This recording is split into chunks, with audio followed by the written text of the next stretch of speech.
Did Josh hook you up or what? He sure did. That is sick, dude. I like this on your shoulder. Yeah, the barbarian pair. And you've got you're rocking. So hold on, shouldn't it be Iowa wrestling though? Hey, I got the other one too. I got the Iowa wrestling. Oh, you got both? Mm-hmm. Okay, he hooks it. Hey, good hook up here, by the way. She's geared out. She's geared out. What about the bottoms? The bottoms just Asics? No, these are Nike. Oh, I like the Final X socks, by the way. Sick. Those are pretty sweet, right? Yeah. Okay. So quickly, let's just talk. You ready? Yeah. Iron sharpens iron. The camp logo is right behind you. That's why I interviewed you here. Okay. Well, let's just talk about iron sharpen iron. You're here in Indiana, Richmond, Indiana. You're originally from Ohio. I am. Yeah. Massillon, Ohio. You went to Washington, not Perry. Yep. Go Tigers. Perry's a really good wrestling school for people. You know, they've got a couple NCAA champs, Slater, Luke, right? And they're right about your era, aren't they? Nick Heflin. Yeah.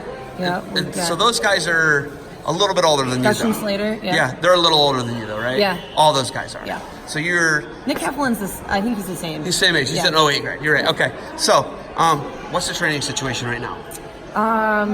Right now, I'm just, kind of floating in the wind. Seeing what's next. Okay, so you were in Iowa, Hawkeye Wrestling Club, right? Now you're in limbo for 2020, right? And you're looking for a training situation. Would you say that's accurate? Yeah, that's accurate. Where do you come back to Ohio at all? To visit my family. Yeah, my family's from Ohio, so okay. And they're still living in Massillon, so I go back and visit my family. Okay. Is it? Hold on. Can you just pick that up real quick? Can you? Oh, that is okay. Louive. That's pretty sweet, right? You like having a shirt? Yeah, I love it. That's really cool. Especially because it's barbarian apparel. Yes. But okay, so let's just talk about training situation and where you go from here. How do you figure that out? What's the process like? Is there a little anxiety right now? A little limbo situation, and where do you go from here? And how do you find a good situation for you? I think it's exciting. Like, I'm excited to be doing it. I mean, yeah, it's a little nerve wracking because you're like, where do I go? But ultimately, you're in charge of your own training, right? So like, I'm in charge of what I do anyway. Even if I am in a program, I make the decisions like to show up at practice or what I'm doing that day and stuff like that. So ultimately I'm in charge, and I'm really in charge of my training right now. Yeah, I mean, there's no coach to answer to right now, and it's a situation where, in wrestling, largely, it's a lot of self-reliance. Yeah. Right? And is that something you really like about the sport? I do. Yeah, it's ultimately up to you. Your coach can't go out there and do it for you. You got to do it for you, and it comes down to the time you put in and what you put into it, and your mind and your abilities and things like that. And yeah, I love that about the sport. So it's been it's a little bit challenging when you're at camps like this and stuff to still get your workouts in. But again, it's on you in order to find time, in order to make time to get those in. So we're gonna roll here in between sessions, in between some wrestling. Getting up early, getting that in, maybe staying up later, getting your workout in, then going to sleep, stuff like that. Maybe skipping a meal just to get your workout in, and then eating on the go. So just making adjustments on the fly. Talk about Iron Sharpens Iron camps. What do you like about coming to this camp system with Steve and Joel? I love coming to it. You see the top guys. They always bring in the top wrestlers. Steve and Joel are great to work with. They always bring in a ton of kids. You always know you're gonna have training partners, good competition for your kids, and it's a great environment to be in. And they've got guys like Barbarian Apparel here and Defense Soap, and they bring in a lot of connections and connect a lot of people with different people.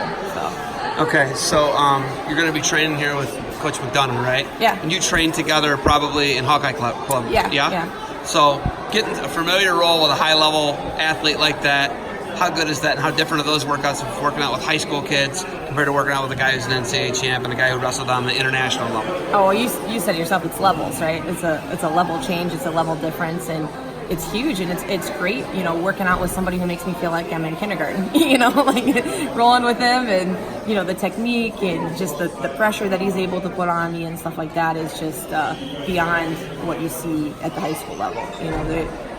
Both aspects are good, right? So when I roll with the high school kid, it's good to beat up on him too. It's good to get that feeling, but it's great to get that feeling from McDonough also, where he's making me feel like I'm a child. So.